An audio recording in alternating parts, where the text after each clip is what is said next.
Durante años, Adrián Luarte, un técnico informático autodidacta, había sentido curiosidad por el rincón menos visible de Internet, la Deep Web, no por morbo ni por delincuencia, sino por la idea romántica y peligrosa de crear un espacio donde la información circulara sin filtros. Un lugar pequeño, casi íntimo, donde unos pocos usuarios pudieran compartir datos sin el miedo constante de la vigilancia digital.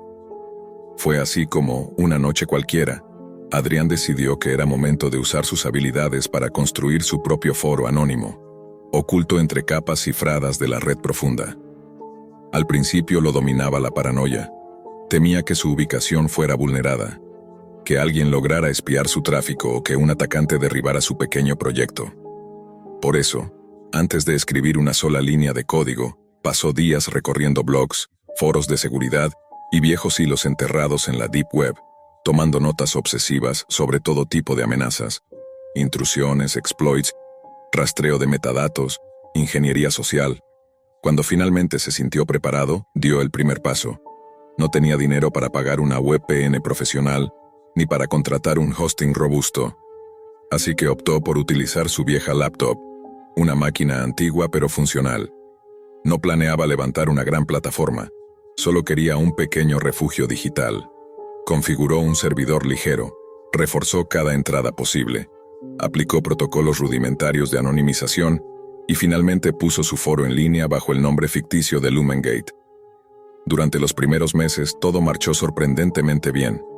Aunque modesto, el foro comenzó a atraer a usuarios interesados en compartir archivos, debatir teorías o intercambiar información difícil de encontrar en la superficie. Incluso empezaron a llegar pequeñas donaciones en criptomonedas. Adrián no se lo esperaba, pero aceptó aquel impulso como señal de que su proyecto encontraba su propio rumbo. Con el tiempo, sin embargo, el crecimiento lo obligó a migrar.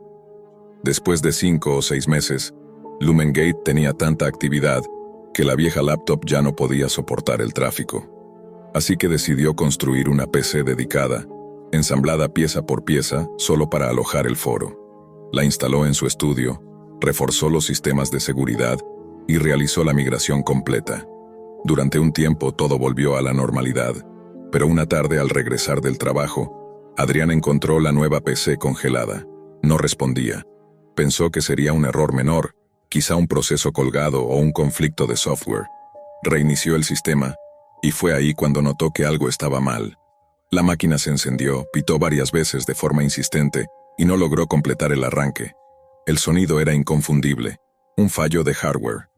Pasó horas tratando de diagnosticar el origen del problema. Finalmente determinó que uno de los módulos de memoria estaba corrupto. Como la PC seguía en garantía, la llevó a la tienda. El técnico, un hombre llamado Rafael Mencía, le dijo que seguramente se trataba de un componente defectuoso de fábrica y que lo reemplazarían sin problema. De vuelta en casa, Adrián reinstaló el módulo nuevo y logró revivir la máquina. Lumengate volvió a estar en línea en cuestión de horas. Les pidió disculpas a los usuarios por el tiempo de inactividad y retomó la rutina habitual. Pasaron meses sin incidentes. El foro ya tenía entre 1 año y 1 año y medio de funcionamiento estable. Todo parecía ir bien, hasta que una noche de verano, agotado después de una larga jornada, Adrián notó que tenía un mensaje nuevo esperando. Al abrirlo sintió que el aire se le escapaba del pecho. La pantalla mostraba información tan personal, tan precisa, que solo podía significar una cosa. Alguien había logrado entrar en sus dispositivos. El remitente, desconocido, sin firma ni nombre, había incluido su dirección completa, números bancarios, contraseñas antiguas y recientes, correos privados, conversaciones internas del foro, incluso datos de su teléfono móvil. Era como si alguien hubiera desmontado su vida digital pieza por pieza. El pánico le golpeó de inmediato. Desconectó su PC de la corriente, apagó el router y revisó cada ventana del apartamento como si esperara encontrar una sombra apoyada contra el cristal. Pero no había nadie. El silencio lo hacía todo peor. Creía haber sido precavido. Creía haber blindado su anonimato. Pero ahora comprendía que en la Deep Web siempre existe alguien más hábil, más paciente, más obsesivo. 2 horas después, caminando de un lado a otro sin poder procesar lo que estaba ocurriendo, recibió un mensaje de texto. El remitente era imposible de rastrear. El contenido era simple, directo y devastador. Sé todo sobre ti. Luego sonó su teléfono. Cuando contestó una voz distorsionada, fría, sin matices, dijo: «No hables, solo escucha. Conozco todos tus datos. Quiero 2 bitcoins. Si no pagas, todo se pondrá peor». Adrián sintió que el estómago se le hacía un nudo. La llamada terminó tan rápido como comenzó, dejándolo paralizado. Sabía que entre las donaciones del foro debía quedarle algo. Encendió su vieja laptop, abrió su billetera de criptomonedas y confirmó que aún tenía fondos suficientes. Pagó. Pagó esperando que ese fuera el final, pero estaba lejos de terminar. Apenas envió el monto, su teléfono volvió a sonar. La misma voz habló, esta vez casi divertida. «Gracias, pero a alguien que conozco realmente le gustas». Y colgó. La noche recién comenzaba. Adrián apenas podía moverse. El corazón le latía con fuerza y la adrenalina recorría cada centímetro de su cuerpo. Había hecho todo lo que estaba a su alcance. Había blindado su foro, había pagado la extorsión, había confiado en su propio instinto. Pero ahora comprendía que aquel acosador no necesitaba conocer su vida por azar. Había estado observándolo todo el tiempo. Esa misma noche, sobre las 2 de la madrugada, un golpe seco en la puerta lo despertó. El sonido hizo que saltara de la cama, encendiera todas las luces y buscara un cuchillo en la cocina. Sus manos temblaban mientras se acercaba a la ventana. Afuera, alguien permanecía parado junto a un automóvil mirándolo fijamente. Al instante en que lo vio, la figura se movió desapareciendo entre las sombras de la calle. El pánico se apoderó de él. Corrió a la puerta con la esperanza de ver la matrícula del vehículo, pero la persona ya había doblado la esquina. Lo único que quedó en el suelo fue un sobre.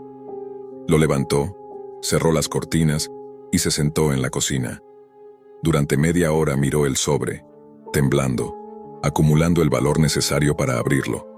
Sabía que al hacerlo enfrentaría la verdad de lo que estaba ocurriendo. Cuando finalmente abrió el sobre, una ráfaga de fotos cayó sobre la encimera. Eran imágenes de él mismo, saliendo de su casa, en el café que frecuentaba, conduciendo su auto. Pero las más perturbadoras eran las que lo mostraban durmiendo en su habitación. Alguien había estado dentro de su hogar, dentro de su santuario más privado, y lo había fotografiado sin que él lo supiera. Peor aún, algunas imágenes tenían detalles extraños, pequeños corazones dibujados alrededor de su figura, como si alguien hubiera querido marcarlo de forma personal y siniestra. La mañana siguiente, Adrián decidió acudir a la policía. Esperaba encontrar seguridad, apoyo. Pero tras horas explicando lo sucedido, los oficiales le dijeron que no podían intervenir. No había evidencia suficiente para detener a nadie. La impotencia lo invadió. Por primera vez en su vida se sintió completamente solo, vulnerable ante una fuerza invisible que operaba desde la Deep Web. Decidió borrar todo de sus dispositivos, PC, laptop, teléfono. Recolectó sus pertenencias esenciales y buscó refugio en la casa de su amigo Marco Valente, alguien en quien confiaba ciegamente. Juntos repasaron posibles soluciones. Marco le ofreció un lugar seguro, comida y compañía. Adrián aceptó con la esperanza de que ese refugio significara el fin de la pesadilla. Pero no fue así. Solo unos días después, la misma amenaza volvió a aparecer. Golpes en la puerta, otro sobre en el suelo. Esta vez, las fotos mostraban a Adrián en la casa de Marco, durmiendo en la habitación que creía segura. La sensación de que alguien podía atravesar cualquier barrera lo hizo sentir atrapado, paranoico. No había manera de saber quién lo vigilaba ni cómo lograba entrar en espacios que creía protegidos. Casi al borde del colapso, Marco propuso un plan. «Debemos atraparlo», dijo con calma mientras preparaba café para los dos. La idea era simple, aunque arriesgada. Instalar cámaras, preparar señuelos y esperar a que el acosador apareciera nuevamente. Revisaron todas las opciones posibles: alarmas, sensores, incluso métodos rudimentarios para rastrear dispositivos. Finalmente se decidieron a actuar de manera directa. Aquella noche, llenaron la cama de almohadas, aseguraron ventanas y puertas, y se escondieron cerca del acceso principal de la habitación. Horas de espera tensaron sus nervios. Cada crujido, cada sombra en el pasillo hacía que sus corazones se aceleraran. Hasta que finalmente, escucharon el traqueteo familiar de la cerradura. El acosador había vuelto. No había señales de advertencia.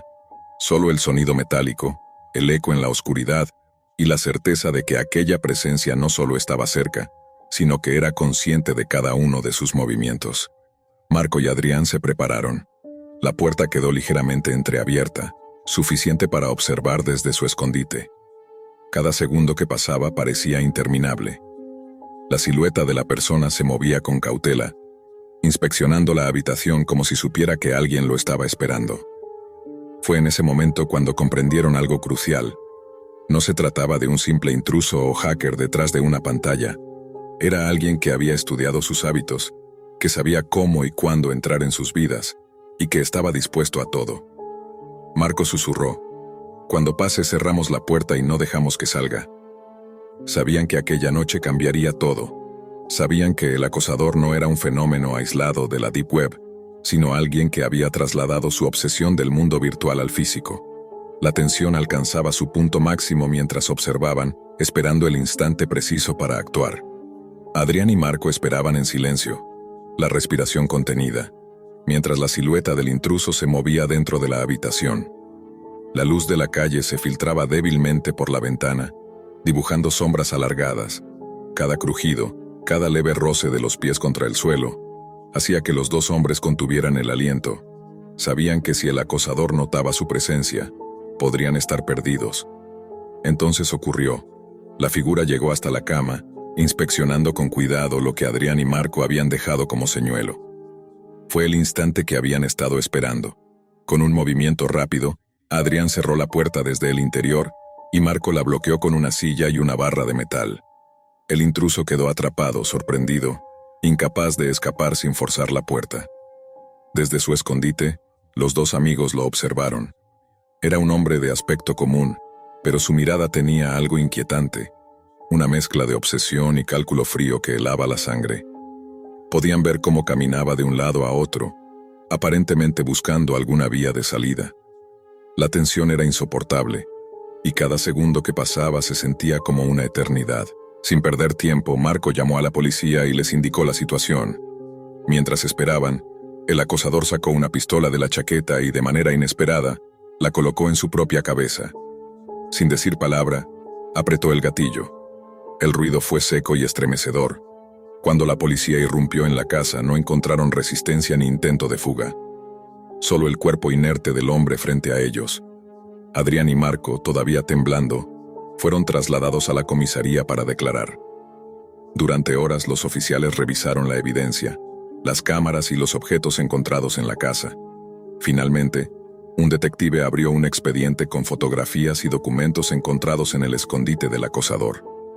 Entre ellos un santuario dedicado a Adrián. Fotos en restaurantes, en el gimnasio, en su coche, incluso en tiendas de barrio. Había registros detallados de sus hábitos diarios, un diario con planes futuros que solo él conocía, y notas que revelaban cómo había monitoreado a Adrián durante meses. Todo indicaba que el hombre había actuado solo, obsesionado, alimentando su fijación con cada mensaje, cada llamada y cada sobre dejado en silencio. El detective, con tono grave, miró a Adrián y dijo: «Esto confirma que todas las amenazas vinieron de una sola persona. Nadie más estaba involucrado. No hay una red, ni grupo criminal, solo un acosador que convirtió tu vida en un objetivo personal». Adrián, todavía temblando, sintió un alivio mezclado con incredulidad. La sensación de persecución constante desaparecía lentamente, aunque el recuerdo de la vulnerabilidad persistiría para siempre. Nunca volvió a mirar su computadora ni a aventurarse en la Deep Web con la misma confianza. El proyecto Lumengate quedó olvidado, borrado de sus dispositivos, como si nunca hubiera existido.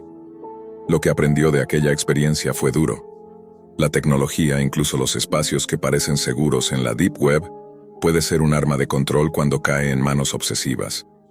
Lo que comenzó como un experimento inocente para compartir información, terminó convirtiéndose en una pesadilla tangible. Años después, Adrián aún recuerda cada detalle, los sobres, las fotos, las llamadas y los mensajes. La lección quedó clara. En el mundo digital y en el físico, la privacidad es frágil, y la obsesión de un individuo puede superar cualquier barrera que uno crea haber levantado. La Deep Web le había mostrado su lado más oscuro, y él había sobrevivido, pero nunca volvió a confiar plenamente en lo invisible. Siempre he tenido un rechazo profundo hacia los parques, y no se trata de que no me guste la naturaleza o la tranquilidad que ofrecen. Lo que realmente me provoca náuseas es ver a la gente jugando con sus mascotas. Puede sonar irracional o incluso cruel, pero es algo que siempre me ha acompañado. Muchos han intentado juzgarme por ello, pero nadie sabe la historia que se esconde detrás de este rechazo. Mi nombre es Ethan Lowell, y lo que voy a relatar ocurrió hace 6 años, cuando tenía 21 años y acababa de terminar la universidad. Era un jueves cualquiera, y había salido a comprar algunas cosas al supermercado frente a mi apartamento. Mi economía estaba en crisis, así que solo adquirí lo más indispensable. Al acercarme a la caja, noté que el cajero me observaba fijamente. Se llamaba Damian Frost. No éramos amigos, pero lo conocía de la zona. Vivía cerca de mi edificio. Al derramar sin querer algunos de los productos que llevaba, Damian se acercó y con un tono que mezclaba curiosidad y cierta suavidad me dijo: «No quiero entrometerme, Ethan, pero parece que estás pasando por un mal momento económico, ¿cierto?». No respondí de inmediato. Me sentí avergonzado. Sin embargo, él continuó: «No hay por qué sentirse mal por eso. Si estás dispuesto, podría tener un trabajo para ti». Mi interés se despertó al instante. Pregunté qué tipo de trabajo era y cuánto me pagaría. Damian miró a su alrededor con cautela, como asegurándose de que nadie nos escuchara, y dijo que hablaríamos de los detalles más tarde. Entonces sacó un sobre con $1000 y me los entregó. Me quedé atónito. Hacía meses que no veía tanto dinero junto. Me explicó que se trataba de un adelanto y me advirtió que el trabajo no sería precisamente agradable.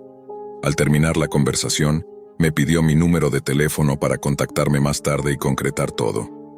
Durante la semana siguiente gasté gran parte del dinero, y al llegar el momento, sentí la presión de tener que cumplir con aquello que me habían ofrecido. Supuse que se trataría de algún trabajo rutinario. Limpiar, organizar, tal vez encargos de mantenimiento. Nada me preparó para lo que vendría. Esa noche, alrededor de las 3 de la mañana, recibí un mensaje de Damian. ¿Listo para conocer los detalles del trabajo? Respondí que era tarde, pero él insistió. Me pidió descargar un programa llamado Tor Browser. Confundido, lo hice sin cuestionarlo demasiado. Luego me envió un enlace y me explicó que me llevaría a un sitio web dentro de la Deep Web. Palabras como web oscura flotaron en mi mente, mezcladas con una sensación creciente de inquietud. Damian añadió que el enlace me mostraría videos catalogados como ASMR, pero con un contenido mucho más intenso y serio, y que esto era solo para prepararme para el trabajo que me esperaba. El enlace me condujo a un portal llamado El Banquete Natural.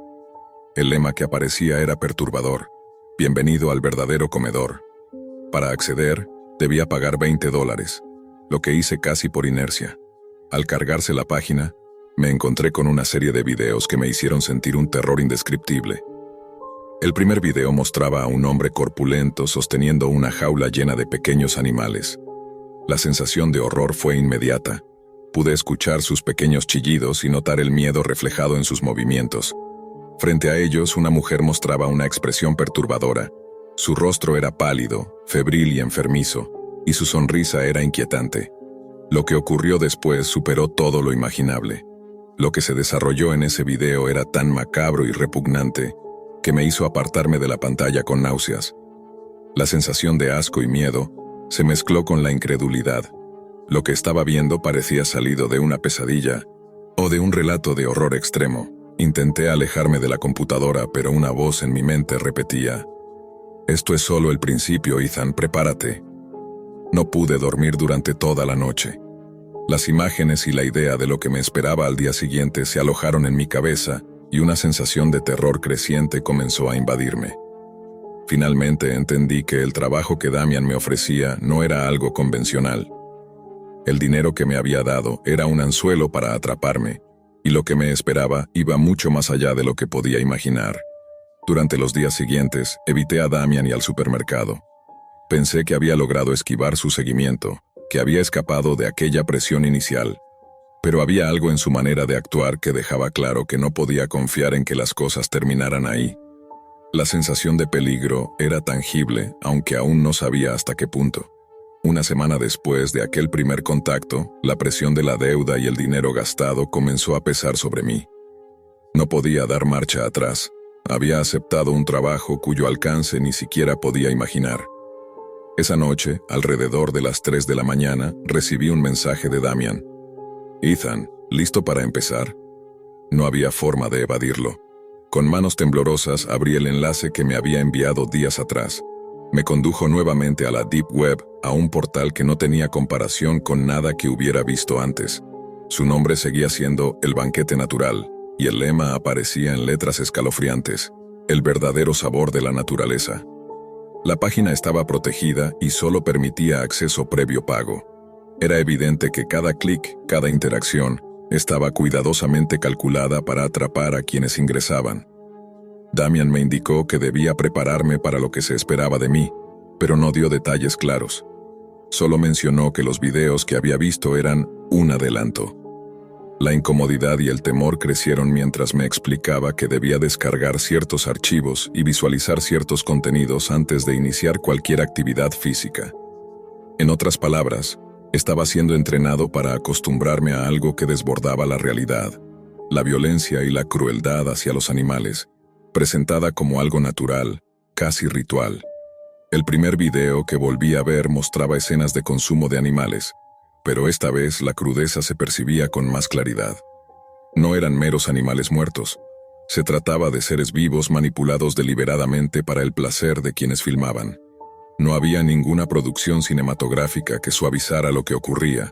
Cada gesto, cada movimiento de los animales era visible y real. La sensación de asco se mezclaba con un miedo paralizante. La Deep Web se revelaba ante mí como un espacio donde los límites de la moral se habían diluido, donde las normas sociales y legales no existían, y donde la curiosidad humana se encontraba con el extremo más perturbador. Intenté cerrar la página, pero Damian me envió un mensaje inmediato. Recuerda, Ethan, esto no es un juego. Lo que estás viendo es solo la preparación. Mañana será tu turno. Esa simple advertencia me dejó helado.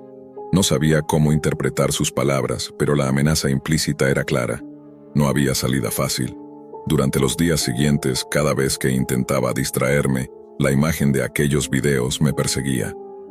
Incluso en la calle, al observar a cualquier animal, sentía un reflejo involuntario de asco y miedo, una respuesta psicológica condicionada por lo que había presenciado en la Deep Web. Cuando finalmente llegó la noche que Damian había señalado, me encontré caminando hacia un lugar que él había descrito de manera vaga, un almacén antiguo en las afueras de la ciudad. El camino estaba oscuro y silencioso, y cada paso se sentía como un descenso a un mundo distinto, uno que parecía existir fuera de las reglas de la realidad cotidiana. La tensión aumentaba con cada callejón que atravesaba, y la certeza de que estaba entrando en algo peligroso me paralizaba. Al llegar, fui interceptado por 2 hombres corpulentos. Antes de que pudiera reaccionar, me inmovilizaron. Mi visión estaba parcialmente nublada por un pañuelo que me colocaron sobre la nariz, y la confusión se mezclaba con el miedo absoluto. Cuando finalmente logré abrir los ojos, me encontré frente a una cámara y un espacio iluminado de manera intensa, donde los detalles del entorno se perdían en la deslumbrante luz. En ese momento, comprendí que lo que había visto en la Deep Web era solo un aperitivo de la realidad que me esperaba. Un hombre entró y me observó. La familiaridad de su rostro fue inmediata. Era el mismo que aparecía en los videos, el hombre que manipulaba a los animales. Junto a él, Damian apareció con su característica sonrisa perturbadora, y la mezcla de poder y amenaza que emanaban me dejó sin palabras. «¿Por qué evitas mis llamadas, Ethan?», dijo Damian, con un tono que no admitía réplica. No supe qué responder. El miedo me paralizaba y las palabras se quedaban atrapadas en mi garganta. Traté de suplicar, de explicarle que no podía hacer lo que me pedía, que los videos de la Deep Web me habían horrorizado, pero él no escuchaba razones. Cada gesto suyo, cada movimiento de sus acompañantes, reforzaba la certeza de que estaba atrapado, que todo el dinero que había recibido era ahora un contrato invisible que me ataba a aquella pesadilla. El hombre que aparecía en los videos hizo un gesto a otro sujeto corpulento, y comprendí que aquello que había visto online no era ficción. La Deep Web había servido como un portal, un preámbulo que condicionaba a los participantes y a quienes consumían ese contenido. Todo lo que se había mostrado virtualmente tenía una correspondencia directa con la realidad que estaba viviendo. Mi cuerpo temblaba. Cada pensamiento se centraba en cómo escapar, en cómo sobrevivir a lo que estaba por suceder. La sensación de horror psicológico era absoluta. Estaba completamente a merced de Damian y sus asociados, sumergido en un escenario que desbordaba todo límite imaginable. A medida que avanzaba esa primera noche, comprendí que no había marcha atrás. La Deep Web no era solo un lugar de curiosidad morbosa, era un mecanismo de control, un espacio donde los límites humanos se diluían y donde las acciones más extremas se normalizaban dentro de un círculo cerrado y secreto. La línea entre el espectador y el participante se desdibujaba, y yo había cruzado ese umbral sin posibilidad de retorno. La primera noche en aquel almacén se convirtió en un descenso interminable al miedo más absoluto. Damian y sus cómplices no me dieron tiempo para pensar. Cada movimiento estaba calculado, cada gesto dirigido a romper mi voluntad. Frente a mí había jaulas, luces intensas y cámaras que grababan todo, replicando con precisión lo que había visto en los videos de la Deep Web. La sensación de estar atrapado dentro de ese mundo virtual, trasladado a la realidad, era sobrecogedora. Uno de los hombres tomó una de las jaulas y mostró su contenido, una rata de alcantarilla que luchaba desesperadamente por liberarse. Intenté resistirme, intenté gritar, pero la fuerza física de los secuestradores me inmovilizó. Damian, con su sonrisa fría, me recordó que todo aquello que había visto en la Deep Web no era ficción, que quienes lo consumían y participaban formaban parte de un círculo selecto, los verdaderos comedores, según sus palabras. La lógica que él imponía era aterradora. La crueldad hacia los animales estaba presentada como un rito, un estilo de vida elevado y secreto. Durante horas fui sometido a situaciones que mi mente no podía procesar completamente. Me obligaron a interactuar con los animales, a enfrentar escenas que habían sido grabadas y consumidas por millones en la Deep Web y que ahora se repetían frente a mí en la realidad. La desesperación, la repulsión y el miedo eran absolutos. Cada intento de resistencia era respondido con violencia y amenazas, y comprendí que el dinero, los mensajes y las advertencias de Damian no eran más que herramientas de manipulación. Pero entonces algo cambió. Aquella noche, los ruidos de sirenas se acercaron. Policías habían sido alertados gracias a mi vecino, Samuel Harper, quien se había percatado de mi ausencia prolongada y de la falta de comunicación. Su preocupación lo llevó a contactar a las autoridades, quienes comenzaron a rastrear mi teléfono y localizar el almacén donde me mantenían. La intervención fue rápida y decisiva. Los policías irrumpieron en el lugar, y los secuestradores intentaron reaccionar, pero la sorpresa y la fuerza de la autoridad fueron definitivas. Lograron rescatarme y liberar a todos los animales que habían sido utilizados en aquel sitio. La realidad de la Deep Web, donde millones de personas seguían accediendo a contenidos aberrantes, chocó con la acción inmediata de la ley, demostrando que aunque algunos rincones de Internet parecen intocables, siempre existe la posibilidad de intervención humana. Me trasladaron al hospital. Allí, mi madre, un médico y Samuel me rodeaban, evaluando mi estado.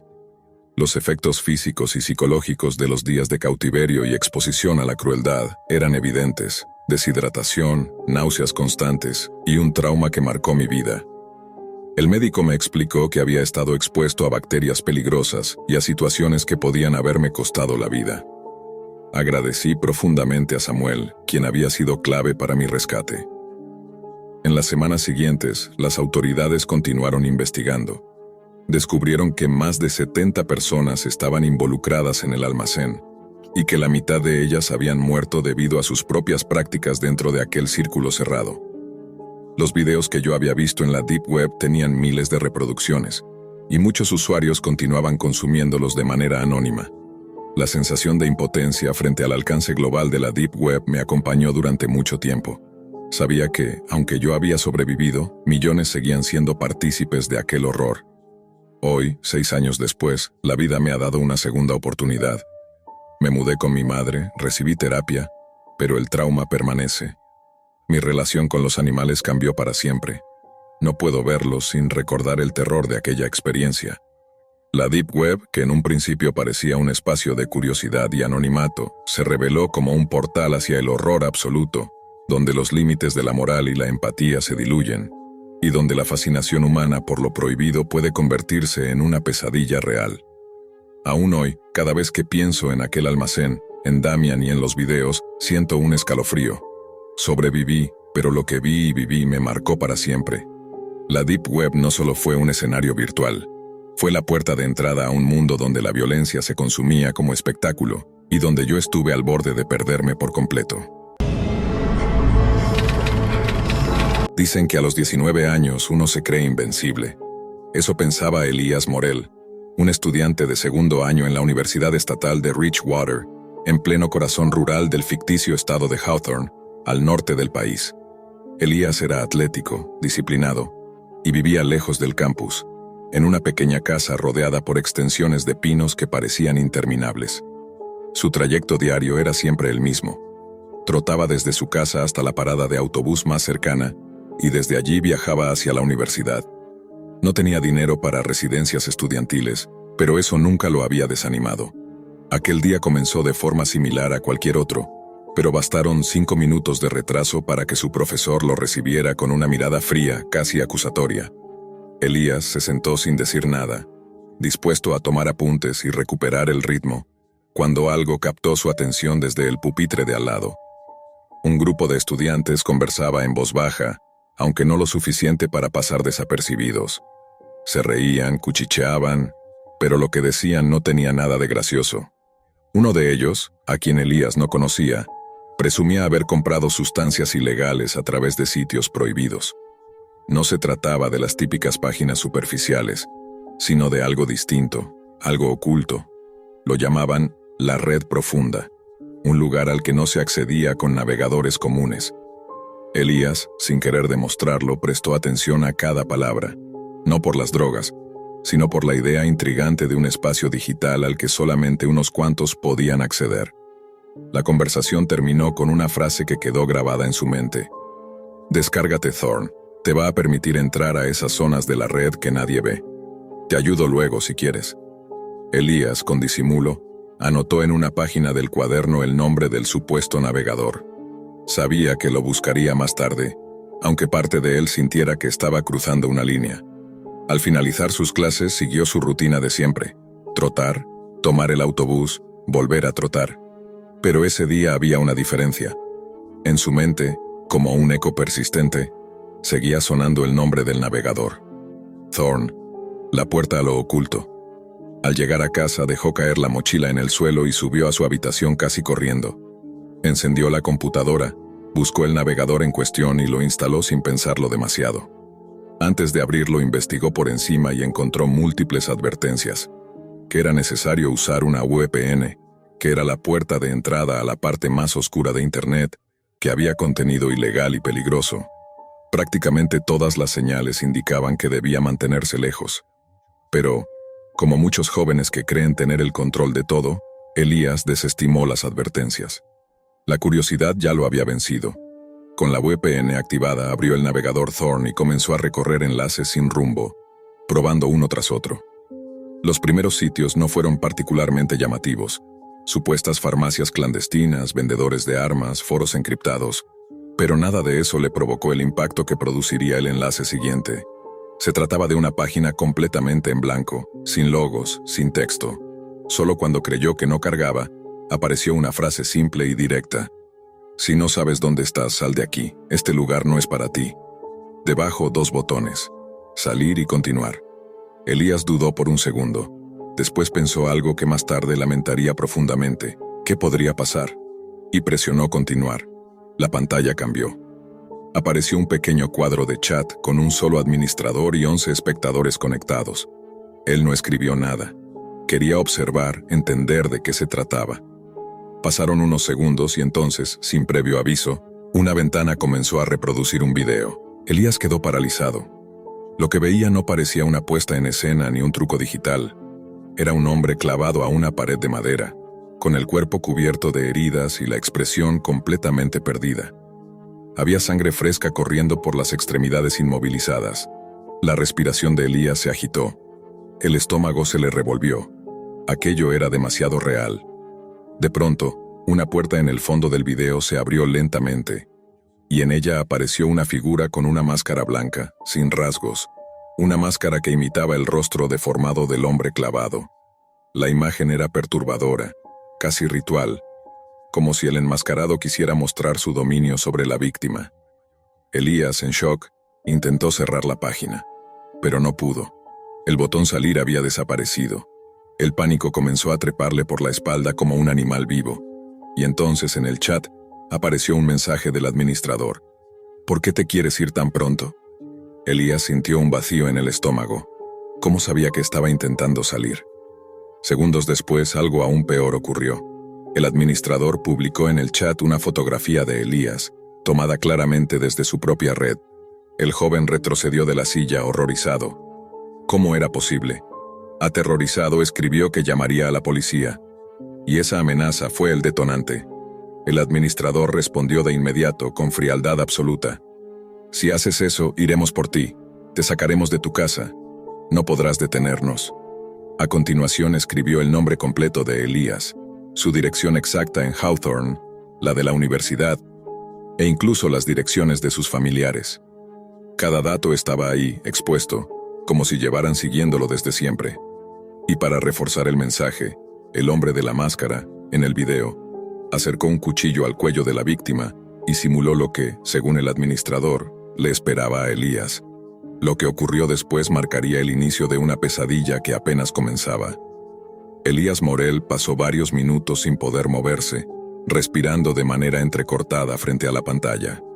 Aún podía ver la ventana del video, donde la figura enmascarada se mantenía inmóvil, como si esperara instrucciones. El chat continuaba activo, aunque nadie más escribía, solo el administrador. Elías, temblando, desconectó la computadora del enchufe de golpe. La pantalla se apagó, pero la sensación de ser observado persistía. En la habitación, un silencio denso parecía envolverlo todo. Su respiración resonaba demasiado fuerte. Había cometido un error monumental, y lo sabía. Trató de calmarse, caminó hacia la ventana, la cerró y bajó la persiana. Cada sombra en el exterior parecía un posible intruso, un atacante, un mensajero de aquel sitio oscuro. Esa noche no durmió. Cada crujido de la casa, cada vibración del teléfono, cada movimiento del viento entre los árboles hacía que su corazón latiera con violencia. A las 5 de la mañana, incapaz de seguir así, decidió ducharse, vestirse y volver al campus temprano, buscando un lugar con más gente. Creía que ahí estaría a salvo, pero se equivocaba. Cuando llegó a la universidad, todo parecía normal. Estudiantes caminando, profesores en sus rutinas, conversaciones dispersas. Sin embargo, la paranoia ya se había instalado en su mente. Cada rostro desconocido le parecía sospechoso. Cada mirada fugaz, una amenaza.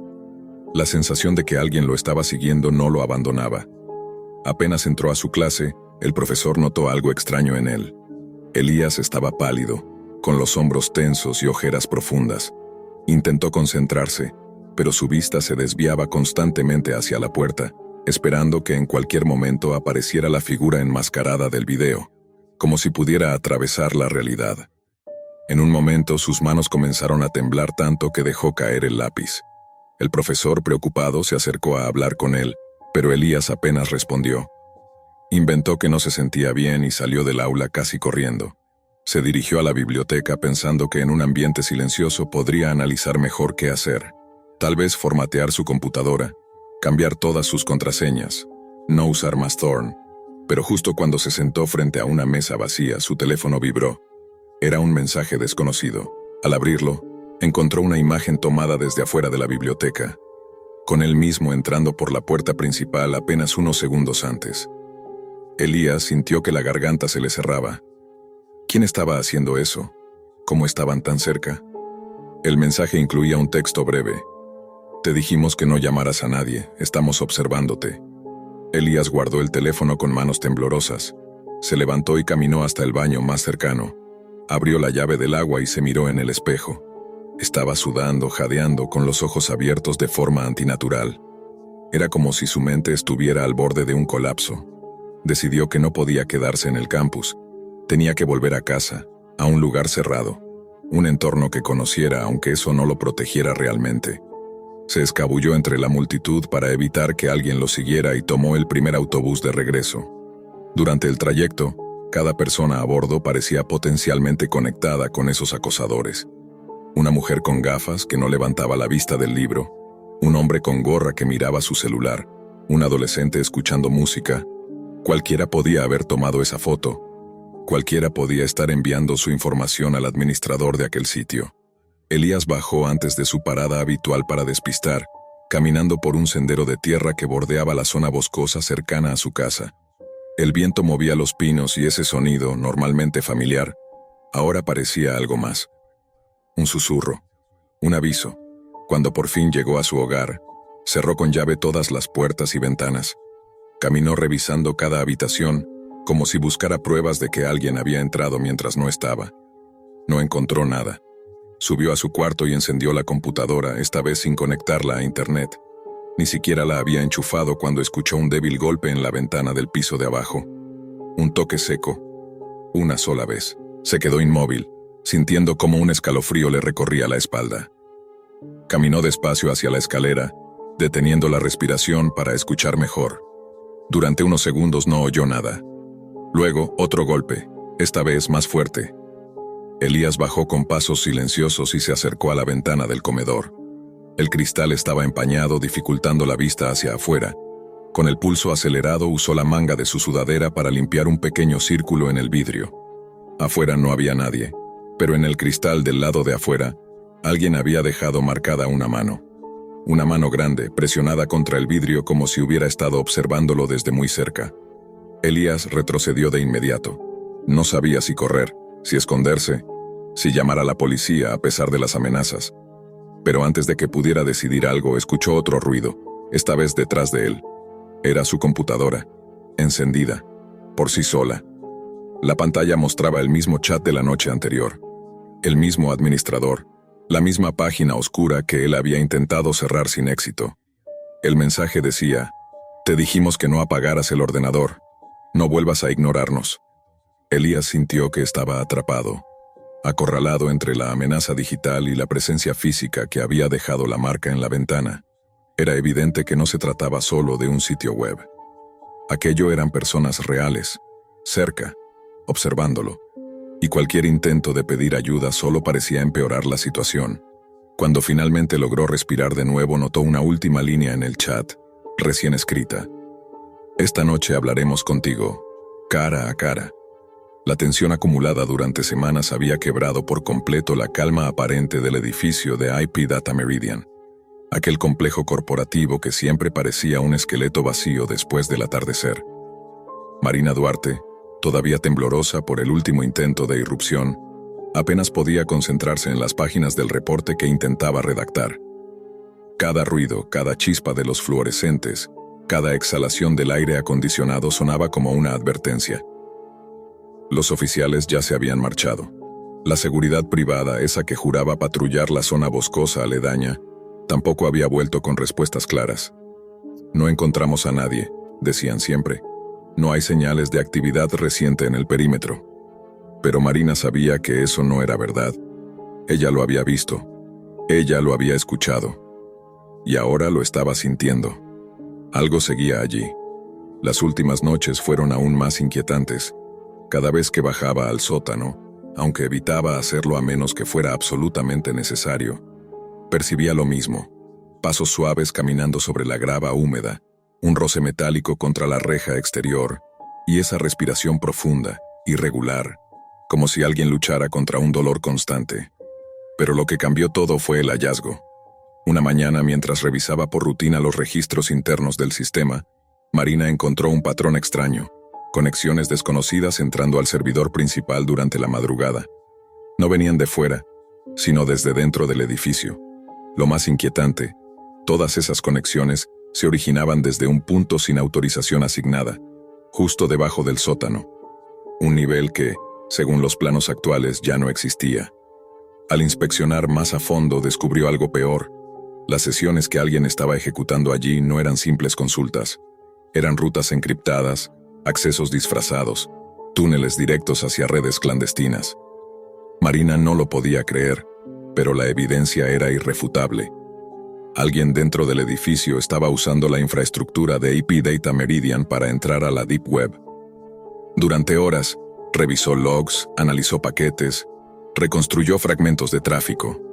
El patrón era sofisticado, casi profesional, pero había algo torpe en la ejecución, como si el intruso supiera lo que hacía pero estuviera trabajando con recursos precarios, urgentes, improvisados. No era un hacker externo, no era un empleado activo, era alguien que había vivido allí, escondido, alguien que conocía cada pasillo, cada punto ciego de las cámaras, cada rincón del bosque. Alguien que Marina había visto golpear la puerta de vidrio aquella noche. El hombre del sótano. Una de las conexiones llamaba especialmente la atención. Parecía ser un acceso a una carpeta encriptada, oculta dentro de un servidor espejo que ella no había visto antes. Tras horas de intentar romper la protección, logró abrir los primeros contenidos. Las imágenes eran confusas, capturas de foros clandestinos, anuncios velados de servicios ilícitos, listas de usuarios con seudónimos siniestros, conversaciones sobre filmaciones no autorizadas, mapas de edificaciones abandonadas, y entre todo eso una fotografía borrosa. Era la entrada del bosque detrás del sótano, la misma en la que Marina había escuchado pasos innumerables veces. Debajo de la imagen un comentario en un hilo archivado decía: "El refugio 27 sigue activo. El transmisor funciona por las noches. Nadie sospecha mientras mantengamos el acceso desde abajo". Marina sintió un frío punzante en la nuca. Refugio 27. Ese nombre no aparecía en ningún lugar del sistema, pero sí fue mencionado en una conversación interceptada días atrás, cuando uno de los guardias hablaba por radio creyendo que nadie lo escuchaba. No era un refugio, era un escondite, un punto clandestino dentro de un edificio corporativo. Y el intruso lo estaba usando para transmitir contenido hacia la Deep Web, el descubrimiento del nivel oculto. Esa misma noche, aún con el miedo oprimiéndole el pecho, Marina decidió bajar al sótano. No para buscar un refresco esta vez, sino para confirmar lo que había deducido. La luz amarillenta de los pasillos subterráneos apenas iluminaba el concreto. El eco de sus pasos era tan seco que parecía marcar segundos en un reloj de pared. Era tarde, casi medianoche. No había nadie más en el edificio. Al llegar al fondo del sótano notó algo nuevo. Una corriente de aire frío saliendo por una ranura casi invisible entre dos paneles metálicos. Se agachó, deslizó la mano y encontró un mecanismo empotrado. Al presionar el borde, una compuerta vibró levemente. No se abrió del todo, pero reveló algo. Un segundo nivel más profundo, sin iluminación, sin señalización, sin registros. Exactamente donde se originaban las conexiones. El corazón de Marina retumbaba. Retrocedió un paso, luego dos. No debía estar allí sola. Pero antes de escapar hacia el ascensor escuchó el ruido. Un golpe, un arrastre seco sobre cemento, como unas botas desgastadas chocando contra un tubo. Y después esa respiración, la misma que había escuchado semanas atrás.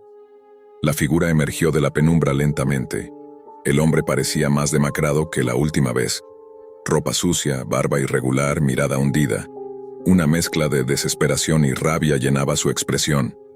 «No debiste bajar aquí», gruñó, su voz áspera como polvo. Marina retrocedió. Intentó hablar, pero las palabras no salieron. El intruso avanzó 2 pasos, tambaleándose, como si cada movimiento le causara dolor. No entiendes lo que hay ahí abajo», dijo señalando la abertura del nivel oculto. «Yo solo necesitaba tiempo. Solo necesitaba seguir enviando los archivos. Ellos esperan, ellos siempre esperan. Ellos, la red, el colectivo que lo había reclutado desde la Deep Web». Marina no sabía y no quería saberlo. Intentó correr, pero el hombre se lanzó sobre ella sujetándole el brazo con fuerza. El suelo retumbó con la caída. El eco se extendió por segundos. «No puedes cerrarlo», gritó. «Sin el transmisor no hay pruebas. Si lo apagan todo se borra, todo se enterrará otra vez». Sus palabras eran incoherentes, pero algo en ellas sonaba aterradoramente real. Había algo que transmitir, algo que demostrar, algo que quería que el mundo viera, a través de canales ocultos en la Deep Web. Marina logró zafarse y alcanzó un tubo metálico apoyado contra la pared. Con un movimiento desesperado lo alzó. El intruso avanzó de nuevo, furioso, respirando como un animal acorralado, Y entonces ocurrió el choque. Un impacto seco. Un grito. El silencio. Cuando las autoridades llegaron, alertadas por el sistema automático al detectar actividad inusual en el sótano, encontraron a Marina en estado de shock y al intruso gravemente herido pero aún consciente. Mientras lo subían a la camilla, balbuceaba. No me escondía de ustedes, me escondía de ellos, del archivo, del transmisor. Ahí abajo está todo. Los agentes no entendieron nada, pero Marina sí. Al amanecer, el nivel oculto fue finalmente explorado, y lo que encontraron no solo confirmó sus sospechas, sino que las superó ampliamente. Equipos viejos modificados artesanalmente, antenas improvisadas conectadas a cableado ilegal, discos duros con particiones encriptadas, registros de transmisiones enviadas cada madrugada hacia rutas profundas de la Deep Web, y en una esquina, una silla metálica frente a una cámara de seguridad arrancada del sistema principal. Era un estudio clandestino, uno que había existido durante años, quizá antes incluso de que Marina comenzara a trabajar allí. Pero lo más inquietante fue el último archivo encontrado. Un documento que llevaba por nombre Transmisión Final, no apagar. Un archivo que nadie había logrado abrir aún. Un archivo cuya contraseña el intruso repetía entre delirios. Un archivo que, según él, contenía la evidencia que nadie quiso ver. El caso quedó abierto. La empresa negó toda relación con la operación clandestina. Las autoridades prometieron investigar. Pero la pregunta permanece. ¿Qué transmitía realmente el hombre del sótano hacia la Deep Web? ¿Y por qué quería desesperadamente que el mundo lo descubriera? Marina desde entonces no volvió a trabajar en turnos nocturnos, ni bajó sola al sótano, ni se acercó de nuevo al bosque, porque ahora sabe que lo que observaba desde la oscuridad no solo era un hombre perdido, era una historia enterrada, un secreto que alguien intentó transmitir al mundo, desde el infierno digital que se esconde en la Deep Web. Y lo peor de todo es que ese archivo, esa transmisión final, sigue sin abrirse. Y cada medianoche, desde algún lugar del edificio, el servidor aún intenta enviarlo otra vez. Había perdido 4 años de mi vida universitaria y, al graduarme en Historia del Arte, me encontré con que no tenía más que un título en papel y un montón de deudas. La realidad era cruel. Las oportunidades laborales para alguien con mi formación eran escasas, y tras 2 años de búsquedas infructuosas, terminé aceptando un empleo en un supermercado del barrio con un salario mínimo. Vivía de sueldo en sueldo, y pronto la deuda de las tarjetas de crédito se volvió abrumadora. En medio de esa desesperación recordé a algunas compañeras de universidad que habían abandonado sus estudios al descubrir trabajos paralelos muy lucrativos. Muchas lo ocultaban, pero sabía que habían terminado como modelos en transmisiones en línea. Siempre había fruncido el ceño ante ese tipo de ocupación, pero mi situación era extrema. La bancarrota me acechaba y cualquier opción comenzaba a parecer viable. Decidí investigar por mi cuenta cómo acceder a ese mundo, pero cuanto más indagaba, más entendía por qué había sentido rechazo. La idea de exponerme ante desconocidos me resultaba denigrante, y la ansiedad era inmensa. Mi cuerpo se negaba a hacerlo. Estaba a punto de rendirme cuando apareció un anuncio que captó mi atención. Una oferta que prometía ingresos decentes y la posibilidad de establecer tus propias reglas. La imagen mostraba a una joven gótica completamente vestida, lo que me sorprendió. Hasta ese momento, todos los sitios requerían desnudez parcial o total. Intenté acceder al enlace, pero un mensaje emergente me indicó que necesitaba un navegador especial. Thor. Al leer esto recordé todo lo que sabía de la Deep Web. Historias de terror, fraudes y peligros. Mi instinto me decía que no lo hiciera, pero la urgencia por dinero superó mis temores. Instalé el navegador y abrí el enlace. Fui transportada a un sitio llamado Crimson Fantasies, donde la interfaz estaba llena de videos inquietantes. En el primero que abrí, una chica, vestida de manera discreta, se perforaba la piel con una aguja mientras su sangre goteaba sobre su cuerpo. No se trataba de desnudez ni sexualidad convencional. Todos los videos seguían la misma línea. Juegos de sangre, donde la protagonista se mostraba consciente y controlando la escena. Al principio estaba confundida, pero pronto recordé un fetiche del que había leído, la hematofilia o juego de sangre. Para quienes la practicaban, la sangre era fuente de excitación y fantasía. Entonces comprendí por qué aquel sitio se llamaba Crimson Fantasies. Sonreí al darme cuenta. Finalmente había encontrado una opción que no requería desnudez ni exposición sexual directa, y podía controlar hasta dónde estaba dispuesta a llegar. Esa noche dormí tranquila, convencida de que había hallado la solución a mis problemas financieros. Al día siguiente me registré y comencé a crear contenido. Los ingresos fueron inmediatos y considerables, tan altos que pude dejar mi trabajo en el supermercado. Mi vida parecía cambiar. Ignoraba llamadas de mi antigua jefa, quien me había ofrecido su apoyo y cuyo interés genuino ignoraba ante mi obsesión por ganar dinero. Durante meses, todo marchó bien, hasta que llegó una tarde de febrero que marcaría un antes y un después en mi historia. El dinero seguía llegando. Los videos que creaba para Crimson Fantasies me permitían trabajar desde casa, controlar cada escena y decidir qué estaba dispuesta a hacer. Todo parecía ideal. No había necesidad de desnudez, y mi público estaba interesado únicamente en el juego de sangre. La sensación de control y el alivio financiero me hicieron sentir que había tomado la decisión correcta. Sin embargo, la dinámica del sitio cambió cuando habilitaron la opción de recibir solicitudes personalizadas de los espectadores. Algunos pedían cosas simples, como pequeños cortes superficiales o salpicaduras de sangre simulada, pero pronto comenzaron a aparecer peticiones más perturbadoras. A pesar de lo extraño que me resultaba, aceptaba porque las sumas de dinero eran exorbitantes, entre 600 y hasta varios miles de dólares por cada solicitud. Tenía reglas claras en mi perfil, detallando hasta dónde estaba dispuesta a llegar, y por un tiempo eso parecía suficiente para mantenerme a salvo.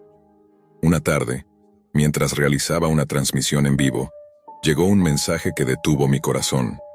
Un usuario llamado Tiger Carmesí ofrecía una suma descomunal por una petición que superaba cualquier límite que yo hubiera aceptado antes. La propuesta era morbosa, claramente obsesiva y peligrosa. Sentí un escalofrío recorrerme la espalda. Sabía que estaba tratando con alguien que no respetaría mis reglas. Aún así, el deseo de conservar el dinero y mi desesperación económica hicieron que dudara. Mi racionalidad me decía que lo ignorara, pero la cantidad ofrecida era imposible de rechazar de inmediato. Finalmente, corté la transmisión antes de cumplir su solicitud, intentando mantener el anonimato y mi seguridad. Usaba un seudónimo, y la ubicación era privada, así que creí que estaba a salvo. Eliminé mi cuenta esa misma noche, pensando en cómo ese dinero podría cambiar mi vida sin necesidad de volver a enfrentarme a peticiones tan perturbadoras. Durante unos días todo parecía tranquilo, pero no tardé en descubrir que mi anonimato no bastaba. La Deep Web, con sus accesos oscuros e historias de usuarios peligrosos, me había conectado con alguien que no conocía límites ni compasión. Tiger Carmesí comenzó a rastrearme de alguna manera, y la sensación de estar siendo observado creció con cada día que pasaba. La tranquilidad que había sentido mientras dormía o caminaba por mi barrio desapareció. Fue entonces cuando comprendí el verdadero peligro de aquel mundo al que me había acercado por necesidad financiera. La Deep Web ofrecía anonimato, libertad y dinero, pero también era un terreno donde los límites morales se difuminaban y el riesgo se volvía tangible. Lo que había empezado como una vía para salir de la deuda y recuperar el control de mi vida, se convirtió en un hilo invisible que me ataba a alguien dispuesto a cruzar cualquier línea para obtener lo que quería. Cada vez que revisaba las noticias o escuchaba historias sobre personas atrapadas en la Deep Web, sentía un escalofrío. Hasta ese momento, había pensado que nada malo podía sucederme mientras mantuviera mi identidad oculta. Pero el mensaje de Tiger Carmesí me hizo comprender que esa era solo una ilusión. Algo estaba a punto de estallar, y la fantasía que me había salvado del abismo financiero ahora comenzaba a amenazar mi vida de manera muy real. Todo cambió una tarde de martes. Acababa de regresar de mi trabajo temporal en un supermercado local, donde guardaba las compras con la cabeza llena de planes sobre cómo usar el dinero que había ganado en Crimson Fantasies. La sensación de control y éxito me acompañaba hasta que un frío terror me recorrió el cuerpo. Unas manos enormes se cerraron sobre mi cuello y mi boca. Fui arrojada al suelo con violencia. Apenas tuve tiempo de reaccionar, el miedo me paralizó. Delante de mí, un hombre enorme, con una sonrisa enferma, me miraba con una intensidad que helaba la sangre. Su voz era inconfundible. Tiger Carmesí. El mismo que había pagado cantidades absurdas por solicitudes morbosas en la Deep Web, ahora estaba frente a mí. Sacó un cuchillo dentado de su bolsillo, avanzando con pasos firmes. Instintivamente balbuceé palabras de disculpa, ofreciéndole devolverle el dinero. Su risa era espeluznante. No le importaba el arrepentimiento ni mi seguridad. Solo quería cumplir su fantasía enferma. Lo vi acercarse y antes de que pudiera pensar, sentí el filo del cuchillo hundiéndose en mi abdomen. Dolor, pánico y la sensación de debilidad por la pérdida de sangre me envolvieron al instante. Lo que siguió fue una escena macabra que aún me persigue. Mientras luchaba por mantenerme consciente, vi cómo aquel hombre se deleitaba con el horror que él mismo había creado. La confusión y el miedo se mezclaban con la incredulidad de mi propia situación. El dinero, la Deep Web, la obsesión por la riqueza rápida. Todo me había conducido a ese instante de peligro mortal. En ese momento algo rompió el silencio. Un golpe seco resonó en la habitación y, como en cámara lenta, vi caer a Tiger Carmesí al suelo. Una voz conocida me llamó. «Clara, ¿estás bien?» Era mi antigua jefa del supermercado quien había llegado a mi casa justo a tiempo. Había visto señales de peligro y sin dudarlo había actuado. El hombre había sido neutralizado antes de que pudiera causar un daño irreversible. Desperté en el hospital, rodeada de mi familia y con la policía tomando declaraciones. Mi salvadora fue justamente la mujer que me había dado trabajo años atrás, la misma que siempre me había mostrado amabilidad y apoyo genuino. Gracias a su intervención mi vida fue preservada. El agresor, cuyo verdadero nombre era Jason Mercer, fue arrestado y posteriormente condenado por intento de asesinato. En cuanto a mí, enfrenté cargos por hurto debido al dinero que había recibido de la Deep Web, pero mi abogado logró que la sentencia fuera mínima, explicando que había sido víctima de amenazas y que no había usado el dinero con malicia, sino por desesperación. Tras cumplir con las condiciones impuestas por el tribunal, regresé a mi antiguo empleo, trabajando junto a mi ángel guardián y bajo la protección de mi familia. Hoy, 3 años después, miro atrás con una mezcla de alivio y aprendizaje. La Deep Web me ofreció dinero rápido y una aparente solución a mis problemas, pero también me mostró los riesgos que acechan cuando el deseo de riqueza se impone sobre la prudencia. Aprendí que la obsesión por el dinero fácil puede arrastrarte a situaciones de vida o muerte, y que la humildad, la cautela y la gratitud son la verdadera riqueza que debemos cultivar. Esta experiencia me enseñó, de la manera más extrema posible, que el dinero puede ser la raíz de todos los males, y que hay peligros que ni la desesperación más profunda puede justificar.